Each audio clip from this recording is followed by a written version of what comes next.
Well, good morning and welcome to April 17th version of the Commissioners meeting. There are Title VI survey forms back on the back table. If you care to fill one out, turn it into the auditor's office. If you'd all stand. Like Lisa Caution, lead us in pledge. I pledge allegiance to the flag of the United States of America and to the republic for which it stands, one nation, under God, indivisible, with liberty and justice for all. If you all remain standing, I Grace Week. Lead us in prayer, please. Heavenly Father, thank you so much for this day that you have given us. Thank you for all the blessings that you give to each of us each day. And right now, I just want to pray over this meeting that you will guide it, that you will give wisdom and clarity. We thank you so much for a wonderful community that we are blessed to be a part of. And I pray that you bless these leaders as they make decisions to benefit this community. We also thank you for our police officers, our firefighters, our paramedics, all those who work so hard to keep our community safe. And we pray that you bless them. And we just pray that your blessings are over this meeting and that you will lead. We pray all this in the precious name of our Lord and Savior, Jesus Christ. Amen. Amen.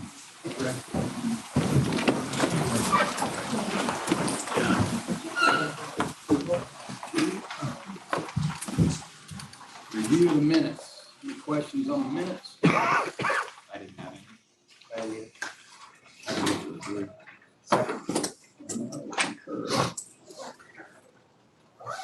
Claims. Any questions on claims? I move to approve. Second. Okay. Have payroll. April 14th. Any questions on it? No questions. Make a motion. Second.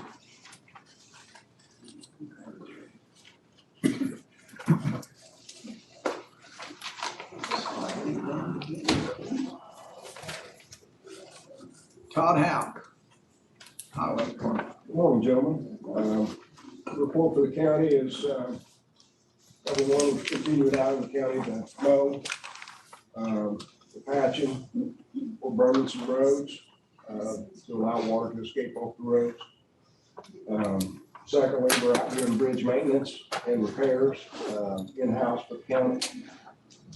Continue to work on that. At this time, we'll also have our countywide bridge inspection that is being done by United Consultants.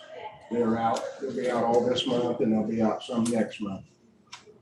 As everybody knows, the bridge on State Road 46 has officially closed on 410. We've got the letter of agreement signed for the unofficial detour. I brought around to you gentlemen signed. Seems like we're still having some issues with people opening barricades on 200 and trying to cut through. I've talked to the local farmers myself, let them know that they're more than welcome to work in the fields, but if they go through the barricades, if they take the time to at least close the barricades after they go through. I know it's more work for them, and I understand, but I guess if anything, we're all living in this community, if anything, however we can do to keep it safe for everybody. The last thing that I would have to report is, which I'm excited about, Decatur County has been approved for the CCMG match grant for 2023. I've got some documents that need to be approved by you all where I can get back to NDOT so we can proceed with their diagram on this project. Get us a federal aid job. As far as the school zone sign for South Decatur, as far as ordering that sign, I need to order that sign. And I just need to make sure if everybody's good with 35 mile an hour, school zone ahead. And it says, and if anything, federal highway, if you go by their guidelines, it says if it's an unfenced area next to the road, 25 mile an hour school zone, unless otherwise posted. So as long as we're all comfortable with 35 mile an hour, that's what I need to concur so I can get those signs ordered. I know we're already doing an ordinance for that particular area. But for me to proceed, I need to order the signs. That way when you get them, I can get them posted and maybe help that situation down there at South Decatur. What's our lead time on the signs? I'm sorry. The lead time on the signs? How long will it take to get them what you order? Well, I know he's been pretty busy. Sometimes it takes a month. Was this, if I remember correctly, we're doing it just the times for arrival and departure? Is that what we're doing? Right, it would just be, well, the white signs are ones that, I'm not sure how to put it, I'm still learning. Those are ones that can be ticketed, or they are, if you violate those, something can be done. Yellow signs are just information. But I was just gonna post school zone ahead for less maintenance, because there's not enough room from, I think it's 950 down to the school, but coming from 800, there would be. But I was gonna just post 2 different signs on each side of the road. School zone ahead, I mean, you guys let me know how you want me to post it. I just was gonna do one post, school zone ahead 35 or 25, and leave it at that. But if I need, like I said, there's not enough more room on going to 950 to put more informational. Or I could put while children are present. I've seen that too. So. Chad, do you have something on what the signs will be saying? I do. Under the Indiana statute, the way this has to work is at the reduced speed limit area where it begins, it must say when children are present. Okay. And then at the end of the school zone going each direction, you need to assign that says end school zone. There has to be a notice at the end where it ends as well. So you'll need basically 2 sets of signs each side of the school, setting the speed when children present, and then the end school zone on the back end. Okay. Then I've drafted the beginning of the ordinance, but the final speed, I don't know if we have decided. So I had put it as a 20-mile-an-hour school zone, which is, I believe, what we use out here in Lincoln, Greensburg. But given the difference in roadways, I didn't know what the final plan would be. You can go all the way down to 20 in a school zone. I think I lean more towards 25 than 35, just because the number of complaints that I already get out there for how fast people are going. That's the way I would just going more towards 25. Yeah, there's a stop sign right there, so it's not in the middle of a road where you're trying to slow them down or speed it back up, or you're coming to or starting to a stop. I agree, 25. 25, okay. And I think that's what the school resource officer is after. Okay.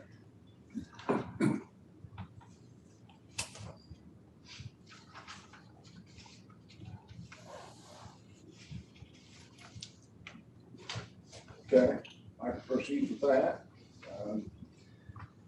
Then do we need to take up for the grant there, we need to make you the signee? Correct. I would be the LPA, ERC, and one of the commissioners would be the local government. That would be initiated to sign that as well. Then I think the motion for Todd and the FBA there. Second. And I would concur. And then I think the discussion was that Chuck had previously been the representative to the commissioners. I'll take that over if there's a motion in the second for that. I'll make a motion for that. I would second that. You got that?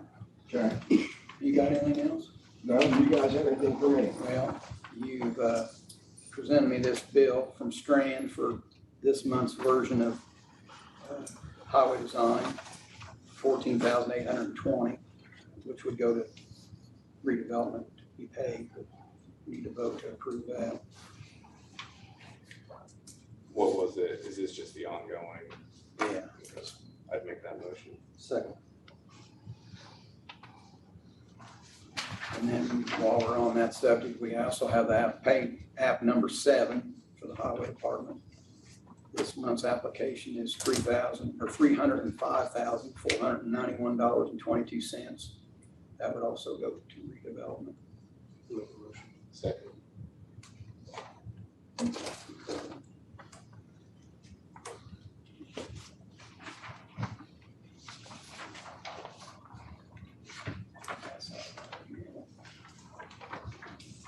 That it for you? You got anything else? I don't. I don't have anything. That's good. Maybe done. Y'all have a great day. Krista, you're not listed, but do you have anything? I don't have anything today. Okay, Kenny sent me his report. He's had sinus surgery, I guess, last week. He's gonna be out. Had 19 new permits, a plan review, 43 inspections, 1 permit renewal, a red tag for a pole barn being built without a permit. Party responsible is contacted and is coming in to get a building permit.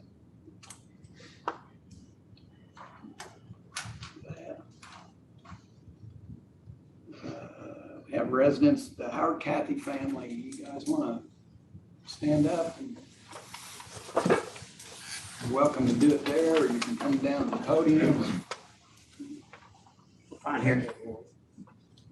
So I met with you guys 2 weeks ago. You guys were wanting to discuss the properties, the vehicles and trash that's on the Smith residence on 850 South, is that correct? Yes. All of you guys live down in that Yes. general corner Yes. area? Okay. Has there been any improvements or anything since we talked? More cars have been added. More cars have been added? Yeah. We haven't made any moves or anything since we've talked. We were able to review kind of what's been done, and how long things have been going out with you guys. When did you guys start first having conversations about all of it? When did you guys first start telling them about it? Oh my, probably 5 years ago. So my intention is, it looked like from what I saw, our last letters went out in 2020. So we're gonna reset those letters out for one round to the owners of the property and the tenant. And then wait for that result, and then it'll come back to the commissioners after that for us to move forward with the abatement process. So basically what I'm saying is, it's at our table now. We're gonna give them an opportunity, because the last time we wrote anything to them has been a year and a half ago. So once that gets done, the first round, it'll come right back to us to move forward from a commissioner's enforcement side. Is the guy that lives there, is he the property owner, or is he just renting? He's renting from his dad. So his dad is the owner, Yes, and that's Smith, correct? yes. Chad, is there any legal issue as far as staleness with these letters that went out in 2020 for us to do any action based on? A renewed notice would be better before we move forward on abatement. Since we can then put it on the tax roll and everything. If that old of a notice wouldn't be fatal, but it would still be problematic. I think Tony's approach is better to one notice, short deadline, and then move forward. Typically, it's been 30 days. I mean, the letter says 30 days. So is the follow-up gonna, if we're gonna do a 30-day follow-up on this, like, you said a year and a half since the last notice y'all gave him? Follow up on this. Yep. It's on my table. I don't want to go another year and a half and he's all be up here again and say, hey, it's been 7.5 years now. Yep, nope. You know. I understand the concern. Like I said, it's up on the table now. I'm gonna track it myself. Okay. So the plan is to send him the letter, restart the process, basically. I know that I talked to Kenny, and there was a period of time where it was starting to get a little better, and that's where it kind of went. Yeah, he moved a couple cars to the back of the property. And when he moved them to the back, I live right down from him, and there's a branch, a stream that comes right in front of our place. And if it rains heavy and it starts filling up, trash just comes down with it. So, I mean, we got old tires in there, metal, pop cans, bottles, and all of that stuff branches in, comes down to our livestock. And once it gets to the livestock, it goes down in the Sand Creek. So it's just coming, I don't know how much oil, coolant, any of that stuff, environmental stuff has been coming out of there. He's got engines laying in the middle of his yard that's been there for I don't know how long. And I mean, it's just a mess. It comes right down to us. So, and I mean, I got livestock right on the backside of this property too. So, What's your name? Eric Sykes.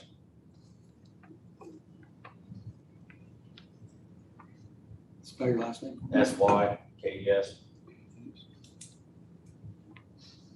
Yeah, so Kenny's out all this week.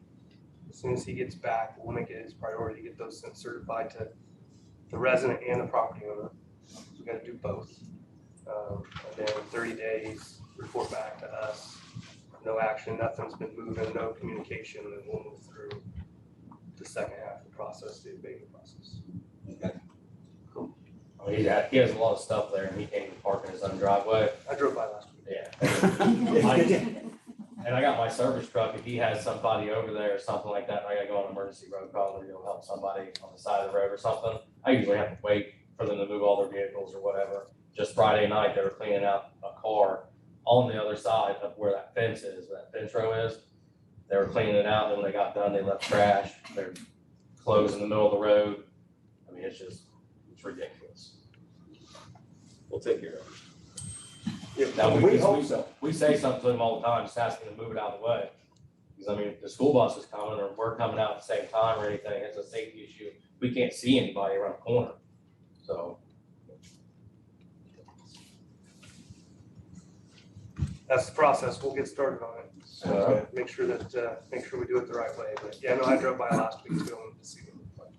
I don't care what anybody does in their land, but at some point. To a point. he can shove all the stuff back and just take care of it. Be all right. All right. So I will, Kenny has your guys' information too. So if we need to follow up, we'll get hold of you guys. But we'll start with All right. Thank Clear you. out some seats. Thank you, y'all. Thank you.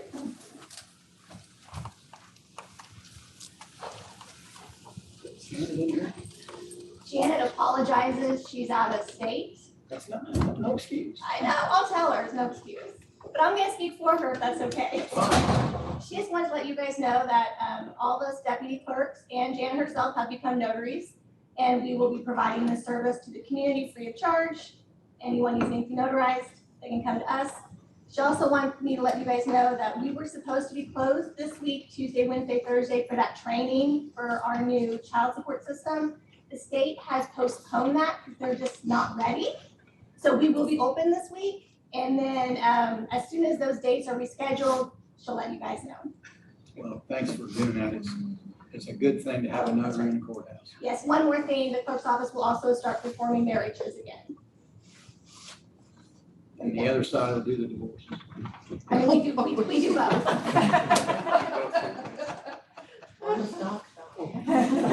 Exactly. Thank you. We do have a document that we'll need notarized after the commissioners meeting. We've got a survey.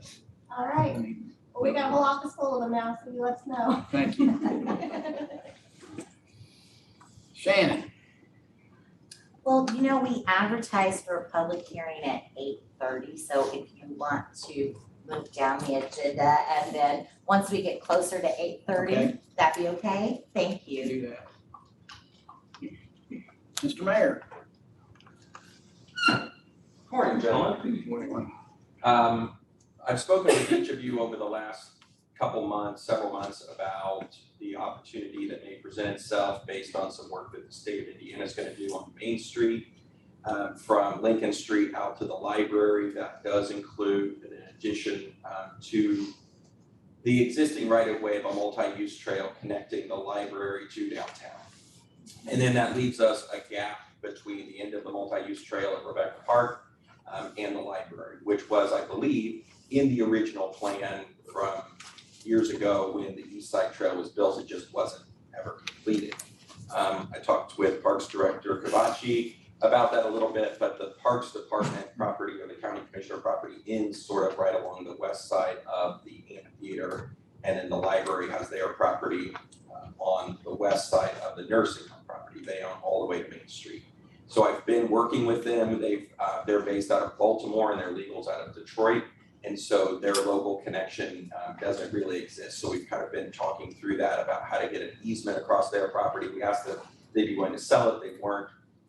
In exchange for the easement, in perpetuity for the multi-use trail, they asked that the county give them the building that's near their parking lot that they currently rent from the Parks Department. I told them that probably wasn't going to fly. and asked if we could maybe reach an agreement for a 10-year rent abatement from them, or from the county to them, so that their tenant could use it. They currently, I talked with Director Kavachi about it, they currently pay $3,000 a year to the Parks Department for the use of that facility. And my request is that the county give them a 10-year rent abatement for that building so that we can acquire a perpetuity easement across their property to build a trail. The couple things on that, Commissioner Hazel asked if the city would contribute a third of those dollars. I believe that would be fair and reasonable if we could do that.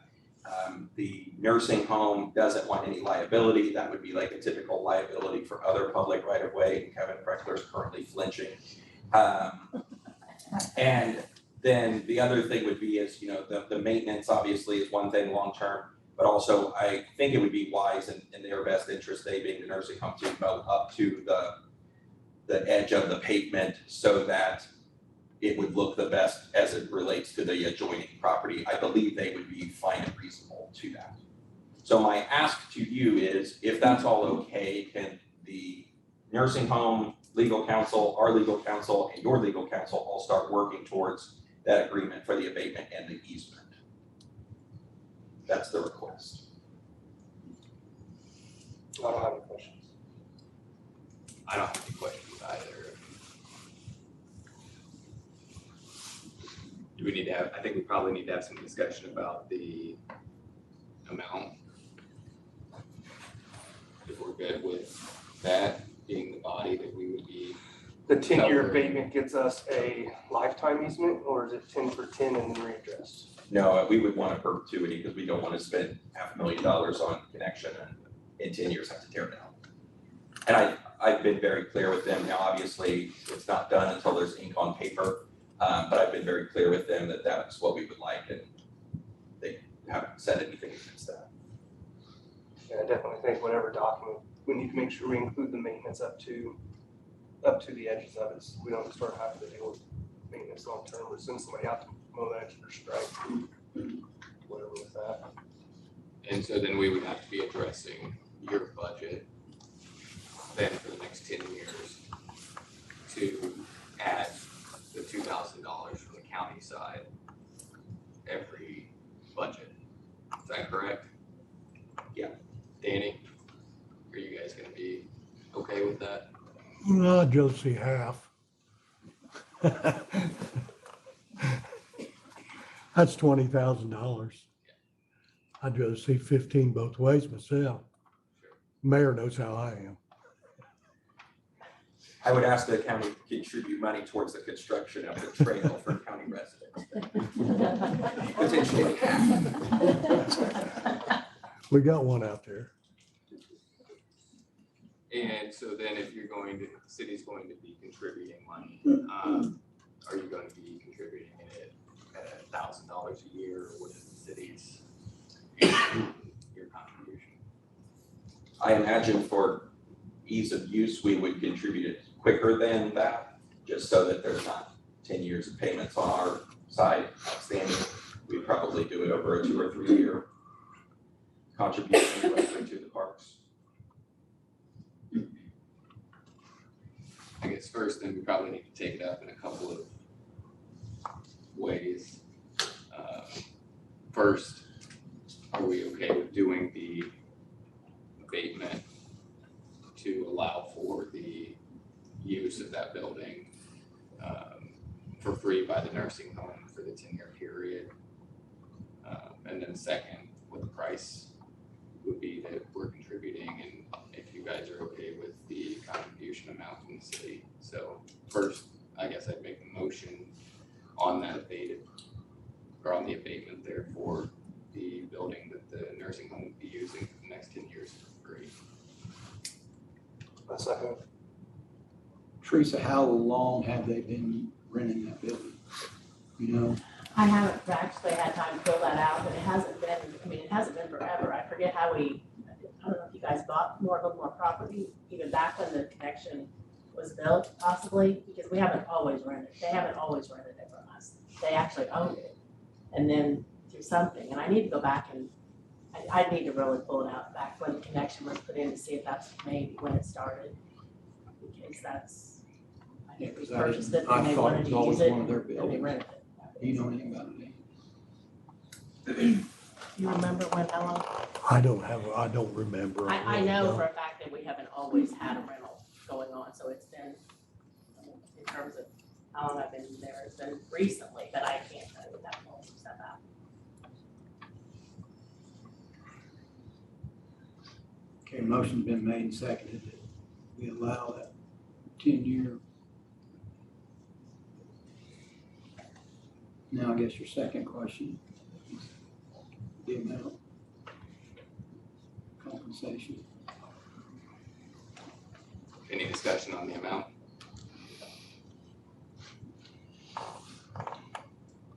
I don't have a discussion.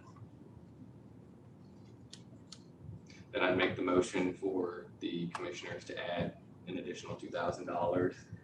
Or I guess we wouldn't be adding the $2,000. Are we okay with the $2,000 since the council would be adding it from the county side and the city contributing $1,000 to cover the loss of that rent revenue? 1 second.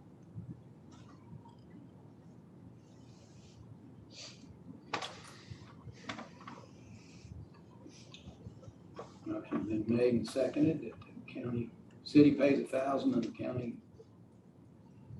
eats the other 2,000. Motion's carried. Guess turn the legals to work. We'll put them to work. Thank you, gentlemen, appreciate it.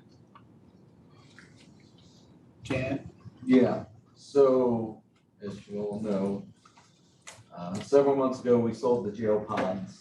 And during the transfer, we found that during our ownership, some damage had occurred, still under our time, and that needs to be remedied. We're pursuing different potential avenues to recoup some of the money lost there. What I have for you today is an agreement with us and the buyers where we contribute to some of the repair costs. It is a small fraction of what they purchased it for, and an even still smaller fraction of what the estimated repair costs might actually be. So I have a proposal for you guys to contribute to that, which will then release the county from any future liability or cause of action from them. So they have already looked at it and signed it and approved it. So I have this agreement here for you guys today to join in that. And be done with the jail pods in their entirety, and then I expect them, they will be moving them out in the near future. Nothing in here about date removal. No, they are still doing some repairs on site to limit the expense as best they can. They have inferred that since they are moving to the Bahamas down on the islands, it would be much more expensive to repair once transported. So they're trying to do as much here as possible.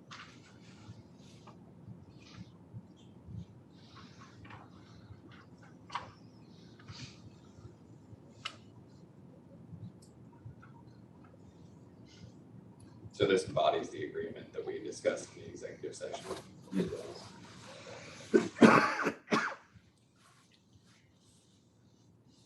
County sure use a lot of paper.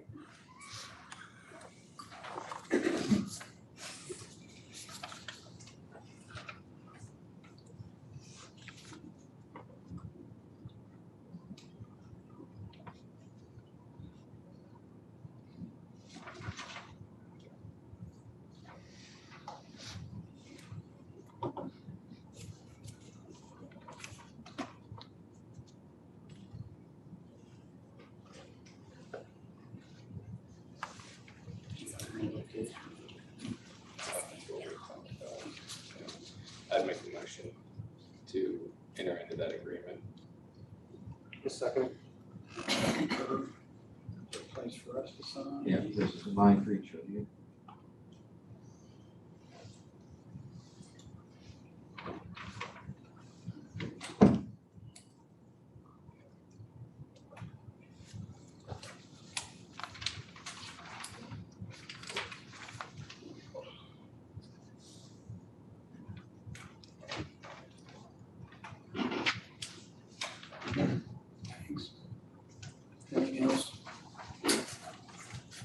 Mr. Roger Finley.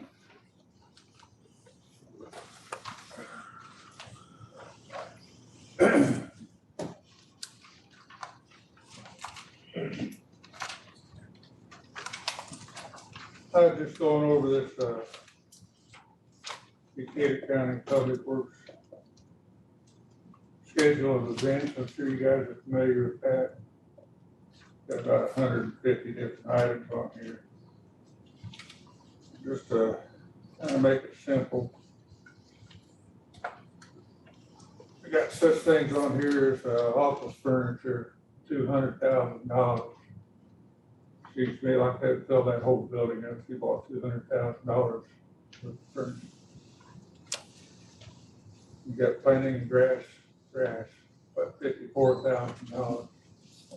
I don't know how much of that 40 acres that you're going to reseed. That'd probably do about 300 acres. And it's like $4,300. But these are just what I just told you, just an example of these 150 items on this list. All of them seem like they're way overinflated in prices. And they all add up to your $11 million that you signed off on. Is there any kind of competitive bidding on this, or is it any kind of a bidding process? That all took place on September the 7th, 2021. The county commissioners, via resolution 2021-15, discussed in a public meeting on this date and adopted a statute according to Indiana Code 5-23-1. Requests for proposals for this project were in the Greensburg Times and the Greensburg Daily News, September the 10th, 2021 and September 17th, 2021.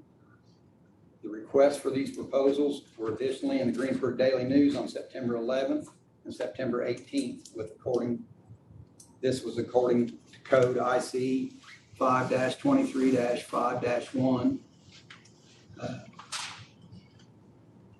This was all advertised 4 separate times. Any contractor could respond to this.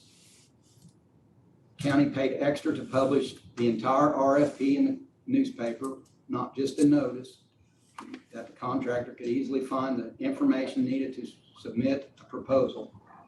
This was above and beyond what the law requested. The commissioners also allowed email or in-person submissions of RFP responses so that contractors could respond with their preferred method. Proposals were then due and received in a timely manner on September 29th, 2021. Commissioners worked with the responding construction team for approximately 1.5 years to complete the scoping period, which included multiple project updates at public meetings held during this time. The project and construction team was approved at a public hearing held on October 17th, 2022. This approval also occurred via resolution 2022-7 at a public meeting at the same date. This was in accordance with the same Indiana codes. Notice of this public hearing was published in the newspaper 7 days prior to the public hearing. This in accordance with Indiana Code 5-3-1 and Indiana Code 5-23-5-9. A letter informing the public of the reasoning of the decision was made available to public inspection and copying on September 9th, 2022. This was in accordance with the same Indiana codes. The notice published in the newspaper included a statement notifying the public of the letter and gave the location of that public could review and copy of the letter. The proposal received from the construction team was made available for public inspection and copying on September 9th, 2022. This too was in accordance with Indiana Code 5-23-5-10. The notice was published in the newspaper according to a statement notifying the public of the proposal and gave the location of the public could review and copy of the proposal. So what this explains is the bottom line is that the county clearly followed all recommended procedures and proposals that were made available for any contractor to respond. The county even exceeded legal requirements by one, publishing for RFPs 2 more times than required, 2, publishing the required RFP instead of just a notice was available for pickup, which required a trip to the county office. And number 3, gave 19 days for contractors to submit their responses, which is 5 more days than the law required. And number 4, allowed for both email and in-person submittals of the proposal when only one was required. We went through every legal thing. So you're trying to say that this, schedule here was published in the paper? Yes. That was published in the paper? What date was that? I Was that in the little legal portion or? That was in one of these codes. Oh, September 9th, I'm assuming, that was when the final decision was made. September 9th of 2022. so you take. Final budget of the building. So you're taking competitive bids on this is what you're. We did not, the county did not have to take legal bids. I realize you turned it over. We to- took it BOT, which is Greg Marks, GM Development.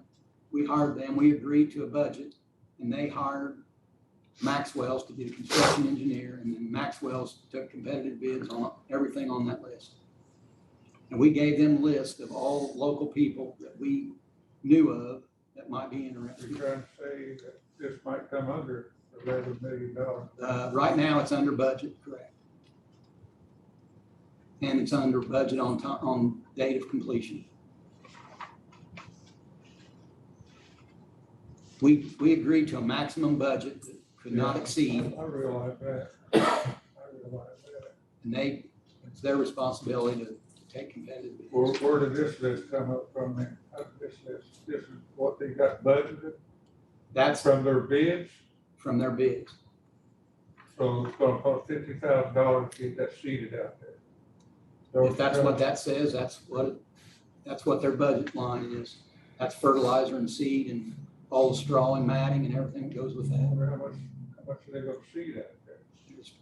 I have A no whole idea. 40 acres or five acres? No, I'm guessing there's 12 or 13 acres of grass seed.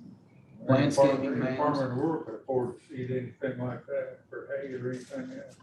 Well, we're not gonna be bailing. Well, yeah. You ought to be money instead of some of your money. About $200,000 worth of furniture. How much furniture you gonna put in that one? Every office will be furnished. On 4 offices, There's maybe 5? every foreman will have an office. There'll be an office for the secretary, an office for the superintendent, an office for the assistant superintendent, an office for the shop manager, and a conference room and a kitchen, break room. The plans are available anytime you want to look at them. Yeah, I'd like to see them. Been trying to get a hold of a set of plans. It looks to me like, you've already spent, on this earthworks, you had, $300 some odd thousand, I think, budgeted for it. You've already paid, Sudi Excavating, over $250,000 for doing that little pad work out there. That's good money. That's real good money. Wish I had that contract. Well, you're welcome to bid on it. I didn't see the bid. I look at the paper every day. I go over it every day. I couldn't miss it. Well, I'll look and see. I'll look and see. you're welcome to have this list. But if that's low bid, if you got low bid on that, I hate to see who the high bidder was. You understand what I'm saying? I understand it completely. And I'm I in that got another- business. I understand what things cost these days. I know what things cost. That's about $30 a yard for moving $7 a yard of dirt. Well, I think the bid was actually about $20 a yard. Like I said, you're only moving dirt 300 feet. Moving off the pad, you're moving 300 feet. I'm saying $7, and I'm high on that.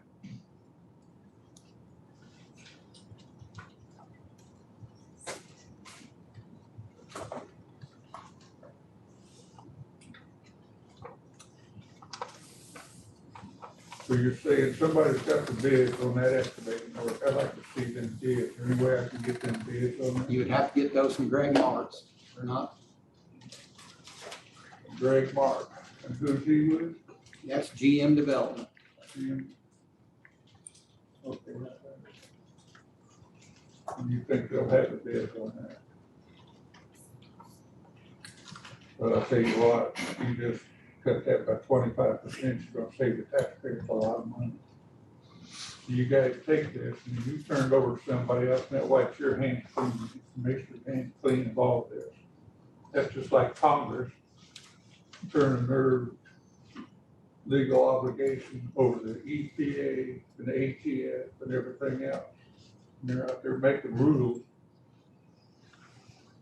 and they have no right to the right law. You do the same thing right here. And that's wrong. Your job ought to be to look out for the taxpayers of Decatur County. And it is. We followed Indiana code. Or you might have followed Indiana code, but you would spend other people's money, it don't much matter.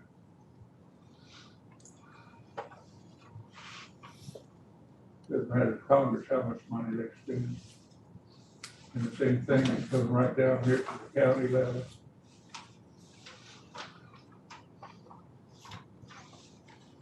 Do you have anything else for us today? Yeah, I do. I have a problem with elected officials and appointed officials getting these gravy jobs like they're doing right here. I'm sorry, I didn't, getting the what jobs? These gravy jobs. Oh, Can't tell me that's right. When they got first-hand knowledge, there'll be a little bit of conflict of interest right here. Area planning and zoning, whichever one it was, voted to change that land over out there from into a business zoning so you could build your highway garage. Sudi was the president of the airport, or the area planning, and he voted for it. Where does the conflict of interest enter into this at? Anywhere? Does it enter in anywhere in here? Why would that be a conflict of interest? Well, why wouldn't it be? Why wouldn't it be? Why can't a private citizen that owns a business be on a board, a local board? Well, you've got firsthand on who to talk to and everything, you know what boost and everything else, more than the average person out here does. You know the people who the buddy up with. Don't you understand that? I understand where you're coming from, but this, I can guarantee you, this was a public bid. It was a. You guys are clean, you guys, they got no responsibility for this whatsoever. That's what you're telling me. You just approve the money and somebody else spends it, so it's all rude. There was a lot of people involved in. How did this county get built without all this garbage that's going on today? They didn't have all these other departments doing everything. People did. They did their job. They did what they were being paid to do, not turn it over to somebody else. So your expectations that the county commissioner should be running that entire project? What? Your expectation is that 3 county commissioners should be building that garage. We should be running every bid. We should be looking at every bid. Not hardly. I'm just that's trying what to be you're, clear. I think that's what you're suggesting. Just trying to be clear as to what you're actually accusing us of. Well, I'm saying you turn it over to somebody else, and there's nothing in there that I didn't see any of these bids, I'm sorry, I didn't see them. They might have been in the fine print, I had trouble reading the newspaper anyhow. I could have missed it, but I go through that paper every day and I didn't see it. I have to go back through there and see if I can find it. I think on your conflict of interest question, if there was a bidding process and if an elected official who was in charge of awarding the bid to a particular company then votes for his business to get that contract, that's a conflict of interest. Because then he's awarding himself the contract. But I don't understand this situation. Now, this all happened, of course, before I was elected, but I don't understand this situation to be that. But There's a everybody difference. else talks to, they just, that's the reason why I'm here. There's Sure. a bunch of other people. They wanna know the answer to it, and they said, you ain't gonna find out there today, but everything they did, according to them, was right. Well, I was just explaining the conflict of interest part of it to you. I mean, being in charge of zoning is one thing. Awarding or being on an area plan is one thing. When you're actually talking about contracts, that's something completely different for the execution. Well, if you're voting for something to be changed over so you can go to highway drive into it, you're doing that for a purpose, so you can get bid on it and get it, you know. But there's no guarantee by approving the zoning, there's no guarantee who gets the bid. Maybe he's holding out, maybe he's not gonna zone it. Maybe he's not gonna zone it commercial. It was zoned. I know it, but maybe he's a holdout. He's telling somebody, I'm not gonna sign that unless I get a contract on this. So the see what I'm accusation saying? of dirty. I'm not gonna zone this B2 unless I can get a little piece of the pie right here. I'm not saying it happened, I'm saying it Do you could happen. have any information that those kinds of communications happened? I just said, I'm not saying it happened, I'm saying things like that could happen. No, I don't yet, but I'm still digging. Okay. Another thing, when it comes to conflict of interest, when you guys voted for all them asphalt bids, about 7 or 8 of them last year, about a year ago, or whenever it was. You awarded it to Globe Asphalt. You refused to vote. Why did you refuse to vote? Because I work for Globe Asphalt. Yes. So that would be a conflict of interest if you'd have voted. Yes. So you knew you had to vote. So you're just gonna get it whether you refused or not. You knew how the other two were gonna vote. I did not. Were there- Leave it at that. Were there bids that were submitted for the asphalt that was done last year? The what? Were there bids that were submitted for the asphalt last year? Yes. Those are what, I didn't see it. but Do you those are what- recall how many bids were submitted? I think 4 or 5. Okay, do you recall if the request for bids was done where the bids were submitted in a sealed manner? Yes, it's supposed to be sealed bids. Okay, Supposed to be. do you But that remember? don't mean 2 contractors can't get together before the bids go in. Okay, There's all kinds of ways of rigging this. well, there's all kinds of things. If you wanna go and you wanna just try to come up with an argument for why something could be faulty, I get that. But were you here when the bids were actually opened? I don't recall whether that was Okay. or not. So if the bids were sealed and they came in and they were opened, with everything that you have said here today, where you're wanting the I county to know, make sure that we're all bases saving are money, covered on that end of the table. I know all bases are covered. I then, realize that. then which bid would you want to go with? The high or the low bid? Well, that's another question. If you get low bid and you do an overrun on that, is there extra money involved on that? Can you come back and get some more money? Can Globe, if they cost more than what they cost? Are they gonna come back later on and say, hey, we're gonna get some more money on this? Okay, so if Because I've seen this happen on your waterworks out there. They They came were, back in and say, hey, we missed a road crossing, here's another $15,000 we need, or 15 or whatever it was. It's okay, here you go. I understand that. But it was on bid. If there were multiple bids that came in, some are gonna be high, some are gonna be low, obviously, we're gonna go with the low bid, right? That makes, I won't always go with the I low mean, bid. Sometimes the lowest bidder isn't the best person for the And job. sometimes you're right, sometimes you're right. Huh? and so, You go, like I said, you go low bid, and you get an overrun, and you come back to the commission, and say, hey. Just trying to figure out what you're really trying to do. I mean, you're trying to make comments without making comments. What's your purpose? What are you trying to do? Well, what do you think I'm trying to do? I don't know, that's why I'm asking the question. I'm trying to get to the bottom of this bidding process. You say there's been bids. Well, I'm gonna contact these people. I wanna see what the bids were. And then, once you find out what the bids were, what's your next step? First of all, one thing I'm trying to say, you say it's $20 a yard.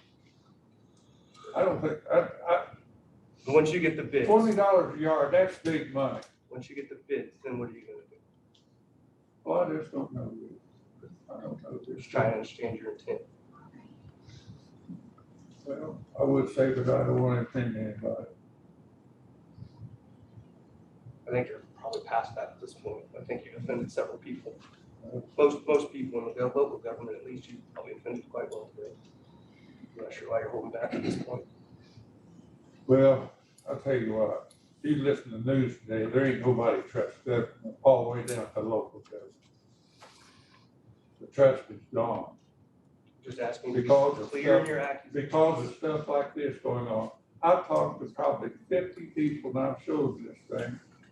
And they say, my God, what are they doing up there? Has anybody said, boy, you guys did that cheap, that's cheap.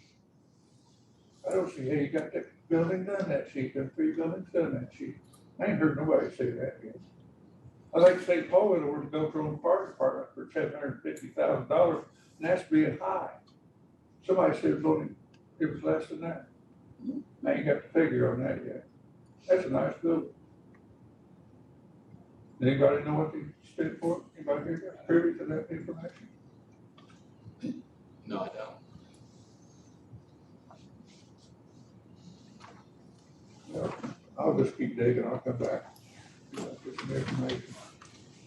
You guys will enjoy it. Thank you. Thank you. I appreciate you coming to the meeting.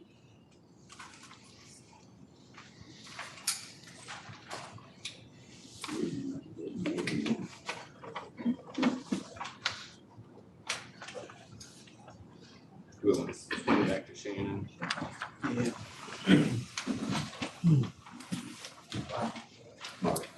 We probably need to make a motion to suspend the meeting and then open the public.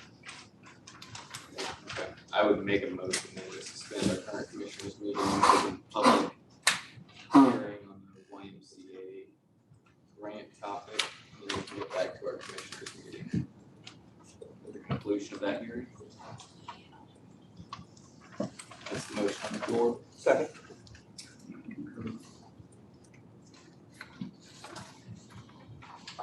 Great, good morning. Thank you for allowing us to be here this morning. My name is Shannon McLeod and I'm with Priority Project Resources. We are based here in Greensburg. And I have with me Diane Hart-Dawson, who is the director of the YMCA. Hence, this is a public hearing. We do have a sign-in sheet that we're going to circulate, and I ask that you sign that you were present at being here. So this is kind of a public hearing / informative meeting for the county commissioners. I believe at your last meeting, my assistant Bridget Weber came and kind of gave you a little update as to what was going on. And so I do so appreciate that you allowed her to get on that agenda and also allowed us the opportunity to advertise for the public hearing. We kind of were in a time crunch, so to speak. So what has transpired is that the Y had contacted me to see if there were any potential federal grants available to help them with a building improvement project. They apparently are having some pretty major issues with their roof on the original portion of the building. And Diane, since you're here and you're very privy to what's going on, why don't you briefly describe the issues that you're experiencing? Good morning, and again, just want to thank you guys for the opportunity for supporting us and having us here today. So the building was, we opened it up in January 2000. Since we opened the building in January 2000, the original building, we had roof issues from day one. So unfortunately, we worked with the contractor and the architect with that, and they kind of, as a lot of you guys well know, they went back and forth and said it was the architect's fault, and the architect said it was the contractor's fault. Anyway, needless to say, that roof had failed us, and we had to get a new roof put on. So in 2009, we, after working through some attorneys and working with both the architect and with the contractor, we did get a new roof put on by another new company in 2009. And then we did have some storm and hail damage in 2011 that just did the top part of the roof, but in 2009, we went all the way down to the decking and completely rebuilt the roof of then we were just recently adding on to our building in 2021 when Haggerty Constructions was added onto the current facility. They noticed some little dips in our roof. And they got up there and was walking around, and there was parts of the building that was, the rooftop that was so soft, they didn't know if they were gonna go through or not. So anyway, we have done some more research, hired another structural engineer. Basically, it says that the roof is failing, there's condensation that's inside, we don't see problems on the top of the roof, nor thank goodness there's nothing on the inside where water's actually leaking in. But we have opened up the roof, and just the wood inside it is all dilapidated and fallen apart. And you know, if a heavy snowstorm would come, we don't know, I mean, we think we would have major issues, we'd have to get up and shovel the snow off of the top of the roof. So we know that the roof is failing, it does need to be replaced. Again, it's recommended to go all the way down to the decking and completely rebuild it up. So we were looking at over $1 million, which was a shicker shock to us.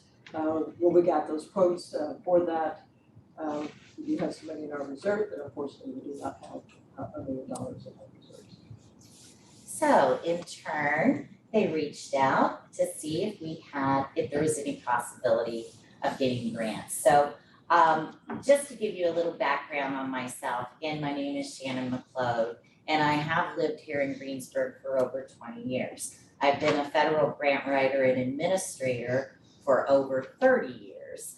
I have primarily dealt with a lot of communities up in the northern Indiana because, quite honestly, you guys were covered by Southeast Indiana Regional Planning, and that's actually where I had my first job.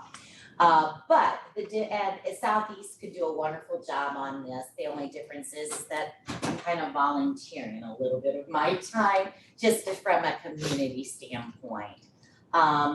Anyway, what we are looking at is a grant potentially through the Indiana Office of Community and Rural Affairs. It's a public facility program that they have. It is federal funds.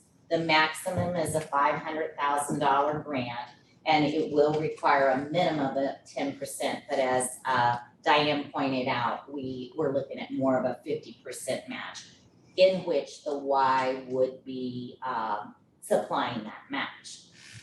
Unfortunately, through this program, only a city, town, or county government can be the applicant. Therefore, in turn, we would need for the county to apply on behalf of the Y. And then you would enter into what's called a subrecipient agreement, which would spell out everybody's roles and responsibilities. And I have a draft of that I'd let you all look at. They can look at, we'll go back and forth until everybody's happy with that. Bridget was indicating to me that one of the questions from the last meeting was why was the county the applicant versus perhaps the city? The city could potentially be the applicant, but quite honestly, the Y serves people not only in the city of Greensburg, but also within the other communities and the rural parts. Therefore, its primary service area is Decatur County, and thus it's named that. So we would be, it makes more sense for the county to be the applicant on behalf of the Y. Now, in order to move forward with the project, one of the things is I talked about the eligibility requirements. So in order to obtain one of these grants, the applicant has to verify that at least that the beneficiary pool, so the Decatur County, at least 51% of that population is considered low to moderate income. Based upon the census data that I pulled, Decatur County has a 38.1% low mod population. Now that's based upon census. In turn, we could conduct an income survey. Now that would have to, it's basically a 3-question survey. The Y board has volunteered to collect those surveys to do that data, and then we would be tabulating that. Those surveys, and then hopefully the score would end up showing that we do meet that 51% threshold. If we don't, we just cannot move forward with the full application. However, we're hoping that we do, and the good thing about that is then that survey is good for a period of 5 years. So if you had any other county-related projects that you might be interested in applying for through the Office of Community and Rural Affairs, you'd have a 5-year window to do that. So once we convene back into the meeting, we would be asking your permission to move forward with conducting an income survey, and I can answer any questions that you may have about that. Anybody have any questions regarding that right now while we're on that topic? Okay, all right, so that would transpire. And then project eligibility on that second page down there. Quite honestly, a roof replacement is not considered an eligible activity under the Office of Community and Rural Affairs general scope. Yet, this one is a little bit of a gray area because it goes more than just replacing shingles. We would have to be completely removing that roof and then doing some structural rehab to the surface below, and then that is going to be replaced with a metal roof. So quite honestly, this is a structural rehabilitation versus a maintenance issue, or at least that's where we're seeing it. Now, we will have to submit a proposal to the Office of Community and Rural Affairs. That proposal is due coming up here by the end of the month. They in turn then will send a representative to do a site visit, and that may be a bridge that we need to cross, and but I think that it would definitely I think that it would go through because due to the complexity of this roof exchange. You see that we have kind of a proposed budget put together. It would be a $500,000 grant that we would be requesting, and the Y would be putting in at least $500,000. And then if there were any overruns, we'd have to look at that point in time, in which the Y would might have to come up with a little additional. I put together a proposed timeline just so that you could kind of see what we're looking at. We do have the big dates on there is that the proposal, which is a rough draft of the application, would be submitted to the Office of Community and Rural Affairs on April 28th. Then we would finish up some other things between now and the end of June. The formal application would be submitted on June 30th. It is an all or none type of situation, so you either get the $500,000 or you don't. Grant awards are tentatively to be made in August, and then once it was awarded, we would then follow public bidding procedures and have open bids advertised just like what you had gone through on in the last conversation, and follow that. And you all can be as involved in that as you want. That's what we would detail out in the subrecipient. Normally what I see is that the subrecipient will advertise the bid and award the bid, and then we just make sure that the county is involved in that process so that you're aware of what's going on. And I would periodically come into some of your meetings to just give you a status report and an update on where we are on things. But again, we will iron that all out in the subrecipient agreement. With that, I don't really have anything else unless anyone has any questions or if there's any public comment.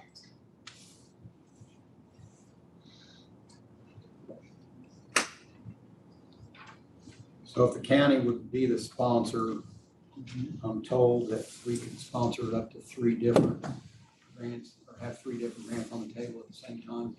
Well, how it is that there are, as you know, multiple different state agencies. You've got Department of Natural Resources, Department of Transportation. So where that thing comes into play, Mark, is just with the Indiana Office of Community and Rural Affairs. A county can have up to 3 open grants with that agency at one time. So I'm not aware, do you have anything currently? Has Southeast put in anything currently? So you have no open grants with that. Do you have any grants? Has Southeast approached you to sponsor an application during this upcoming one? Okay.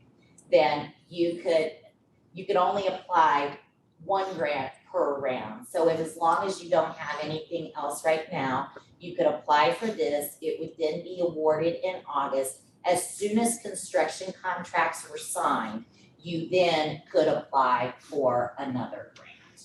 So, and I, given the pressing nature of the condition, I anticipate that we're gonna be ready to go to bid soon thereafter grant award, because we'd like to try to get this winter and a new roof on.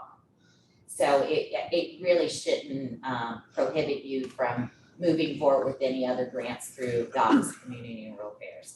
But DOT, NDOT, that's NDOT, DNR, all the other state agencies, that's an open window. It doesn't preclude anything. And you have targeted here in your timeline that those construction contracts will be November of 23. Right. I mean, there's a little bit of, once a grant's awarded, then there's some administrative stuff. We gotta get the contracts signed. On your end, you would be signing the contract with the state, and then we would be executing the subrecipient. We'll have a draft of that subrecipient at the application, but it doesn't actually officially get signed until a grant's awarded. And then we'd get our state release on our environmental, and then start taking bids as soon as we could have all that out of the way.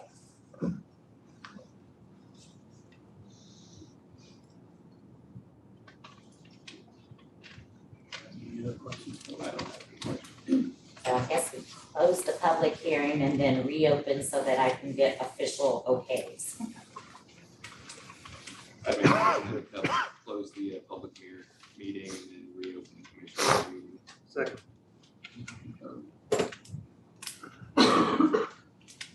I make the motion then to be the sponsor for the application for the Decatur County YMCA roof rehabilitation Okra grant.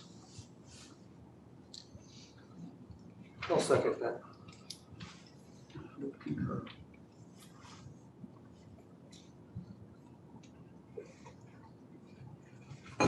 We're good. Well, just a couple of quick things then. I appreciate that. Thank you so much.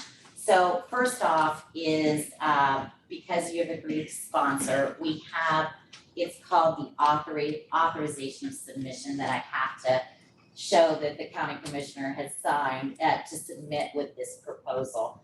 The proposal, like I said, is rough draft. As I get it in more of a formality, I will meet with you and sit down and go through everything, because the application, there's a lot of signature pages, but for this one, all we need is this authorization page signed.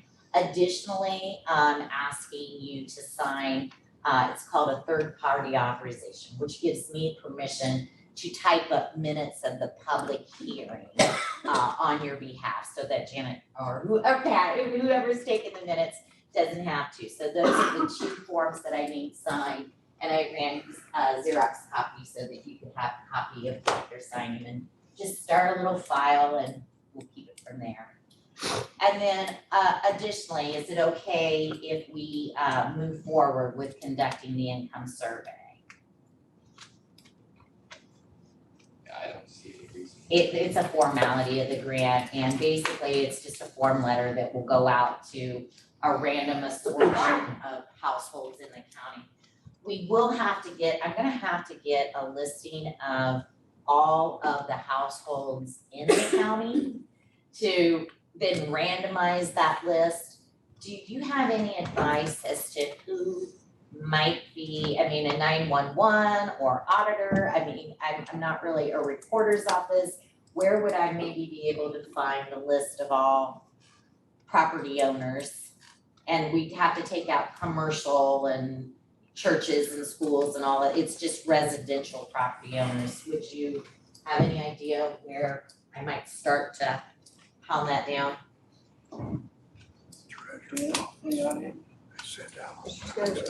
Source between the assessors, the auditors. I know that we've dealt with it on past counties. I deal a lot with Marshall County, and their GIS director was able to get me a listing. I'm not for sure if we have one here. Okay, well, I'll come back and I'll talk and we'll figure out which way is the easiest way to expedite it. And because I'm sure there's gonna be about 40,000 names on there, it's gonna be fun, but we'll get through it, we'll get through it. So again, thank you very much for allowing us the opportunity and being willing to sponsor, and we will keep you updated as things proceed. And again, on behalf of the YMCA, thank you very much for this, for being a sponsor. Well, good luck with it. Thank you, Pring, we did it. You got the sign-in sheet?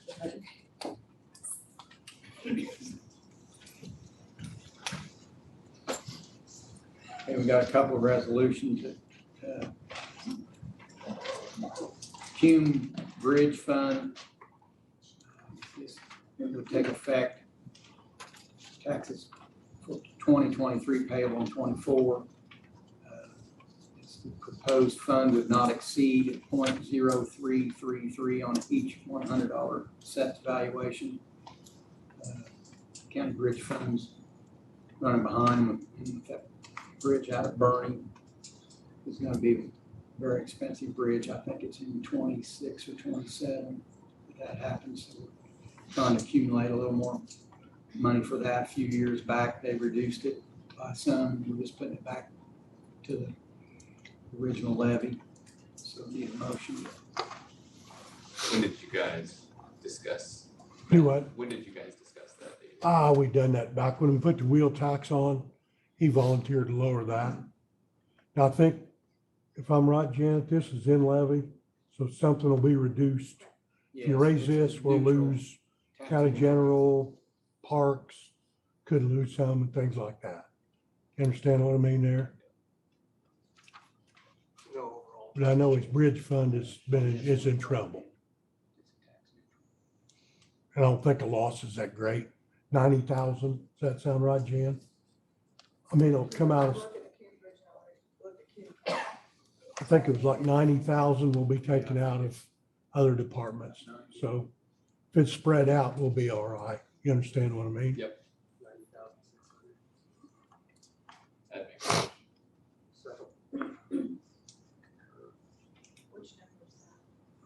2023-4.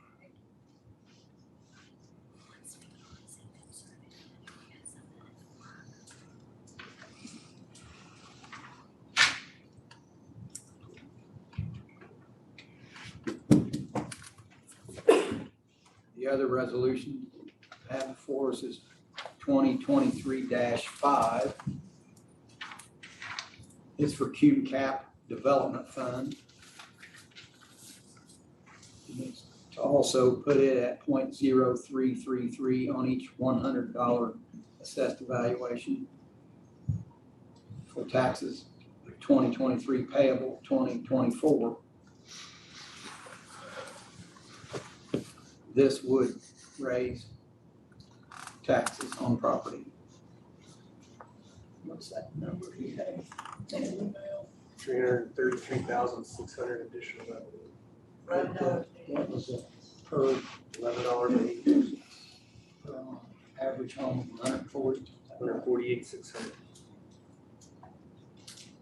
So $148,000 home, and we raised about $11.50. And this would raise approximately $330,000 annually for the Cume Cap fund.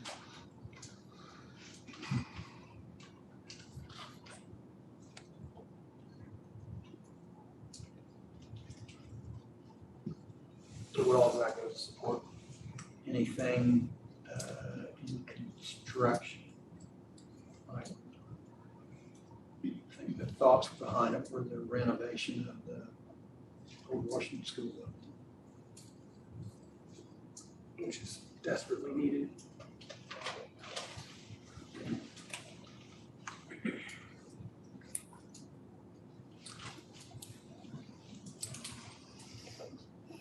Do I hear a motion? I'll make a motion. I'll second.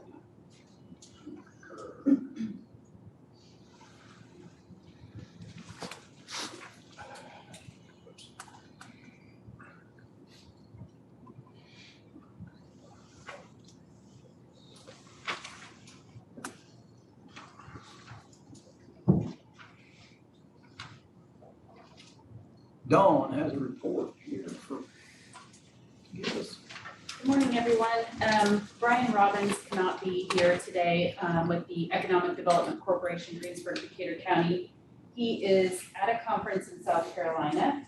I've checked the weather, it's 20 degrees warmer, so you debate whether he's really at a conference or not. But according to him, he said that the first RDA meeting went quite well. It looks like the state is going to pass Ready 2.0. So that is good news. The EDC is also leading a child care study for the county. So be prepared to see surveys going out soon for that. And then they're also going to have on May the 10th, what is called an Opportunity Expo, where they have invited all 3 local schools, North Decatur, South Decatur, and Greensburg Community Schools. All of the seniors are going to be coming together at Greensburg High School in the field house for, basically it's similar to what a job fair would look like. So they have 35 businesses who have pledged to participate in that at no cost. They have garnered sponsorships for that. And every senior who is graduating will have the opportunity to see different businesses that our community has to offer and different job opportunities. So they're very excited about that. That is economic development. On behalf of the chamber, I'd like everyone to know that we are getting ready to launch a Love Local campaign. It is a community gift card program. It is a digital gift card. So the chamber used to do what was called gift certificates several years ago. And there was a little bit of an issue with that program in that it turned around and it put money back into the pockets of people versus the businesses. And so this program, powered by Gifty, will allow us to have businesses participate, and then the redemption will be to local businesses that do business in or within the county. And then all of that money will stay local. So the initial invite has gone out to the chamber members. So chamber members are currently aware of the program. And then this is a partnership with Main Street Greensburg. They're going to be letting all of their partners know here in the downtown district. So I just wanted to let you know that that's coming. We'd like a ton of support for that. The goal obviously is to keep local dollars local. And so basically any business who can run a card not present or a CNP through their system, through their point of sale system, will be able to redeem these cards. It can be a retail business, it can be a service-oriented business. So if I am a card holder, I can go to any business that accepts the Love Local card and run that card for whatever that product or service was. For instance, I could go to Downtown Pickers Paradise and redeem my card there if they were a participating business. I could also go to Greensburg Community High School and pay for my child's schooling, or to the YMCA and pay for a membership, or any other kind of service-based organization if they can run a CNP and have opted into our program. So they have to tell us that they want to opt in. We'll go through the initiation or the activation phase. And then we will have a website that will market all of those businesses, all those local businesses for people to redeem their cards at. It is at no cost to the business. The only cost that is there is whatever cost that they would normally incur from running that CNP. So whatever their POS system charges them, that's the charge that they would have. But as far as opting into our program, there's no additional charge for businesses. Does anybody have any questions? I know that's just a really high level quick hit on that. Does anybody have any questions on Live Local? Okay. There's also another initiative from the Stellar team that you may have seen announced on Facebook. That is a community calendar program powered by Yodel. So you will see more about that. We haven't even actually gone through the full training phase of that. But basically what that is allowing all of our organizations to advertise any community event in one spot. So the chamber currently has an events listing tab on our page. Visit Greensburg has an event list on their page. So it's taking all of these calendars and pushing them into one. So again, businesses will be able to advertise and market upcoming events. So hopefully we will have a one-stop shop for the entire county and all businesses involved. So just watch for more information on that coming soon. Again, that's a event calendar powered by Yodel. Thank you. You're welcome. Thank you. A request for use of the facilities for the Right to Life, May 27th through June 3rd. Southwest corner of the lawn, placing the white crosses out there. Insurance forms here intact. Make a motion to approve. I'd second.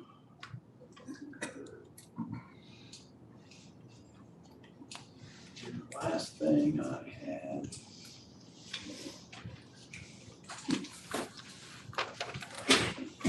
Is the fire door maintenance and testing services due from the Juan Door Company, Salt Lake City. Is this an annual cost, Janet? $434.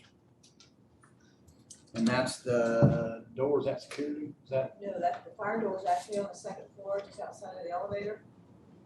There's a sensor above it, so if there is smoke and the door comes up, across the entrance to the elevator. Okay. We want to take the elevator. I see. It's required by DHS. So we need a motion to pay that amount to Yeah. ensure that it's working correctly. And they've been doing this for as long as I've been around, I think. Since 98 probably, because we came in the building in 97. I'd second that. Concur.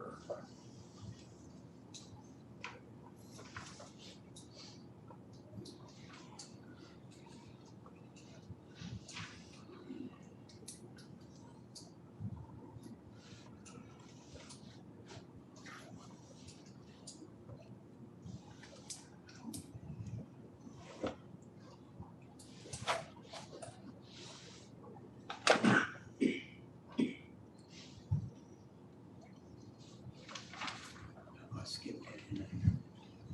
I don't think so. Is there anyone else? Just real quick, if I may, nothing requiring any action, I just want to make sure you knew I was here. We Just a saw it. handout for you, We saw it. handout for you, a little light reading, some reading for you. Some two parts. It's our annual jail report, which was prepared by Commander Mike Eggleston. It's submitted in late January. Our annual state inspection took place on January the 10th. The second part is his report. Again, just a little light reading for you, and no action required. No pictures. Thanks, Sheriff. Anyone else? Josh? I don't know if that was a great introduction. I was really hoping the sheriff would steal a thunder and ask for a bunch of money and make mine a lot easier, but just want to follow up and be available with the memo that I sent you guys. So we got your packets or to you regarding the potential email upgrade what we're trying to work through. I have since met with the city of Greensburg, and their council has agreed to support it, and the county agreed to support it. I did send that to both the commissioners and the council members as well, because I'm kind of unsure on the funding source, availability, who has responsibility. So I just wanted to get it to everyone, be available if you have any questions.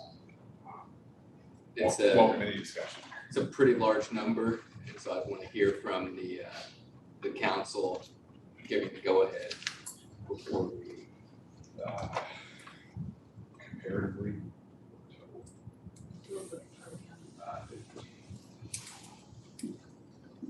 So, do you guys have that on your next meeting or anything? I think it's tomorrow. It's on tomorrow's meeting, yeah. I just get with Janet and see where we can find some at. Salary reduction in IT, I'm assuming. Do what? Somebody's got to keep the email working. Maybe you work harder. My question to Josh was how much are each of the departments already spending on some of these services with Microsoft and different things and Zooms, and we kind of had some conversation about that. So I'd encourage the department heads to kind of look and see what they're spending in IT currently for programs that this overall program can replace. We can get the real number isn't that. We're already spending money on a lot of the services Josh is trying to consolidate, so that it's not each individual office or each individual area paying their separate staff or doing stuff with, Office, 2001, that they're still somehow getting along with and update everything. So Zoom services, I think, were included in that conversation. Shared calendars and different things that would ultimately help us in the end, but I don't think that 52,000 is the total cost.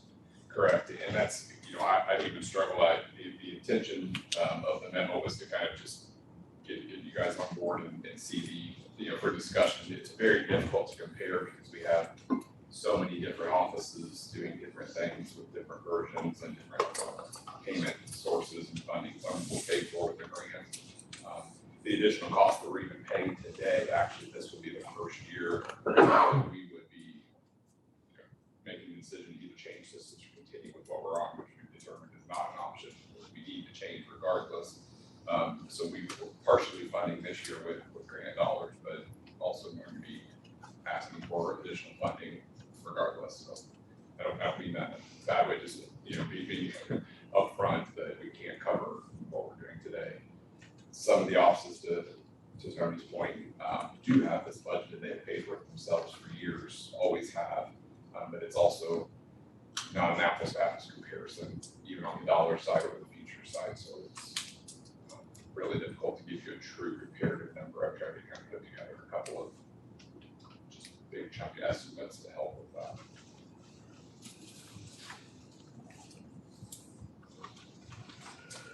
So I will be at the council meeting tomorrow as well. So Thanks. All right, thank you. Anyone else? Motion to recess. So moved. We are recessed. Thank you all for coming. That was the most fun I've had all day. When your pants on.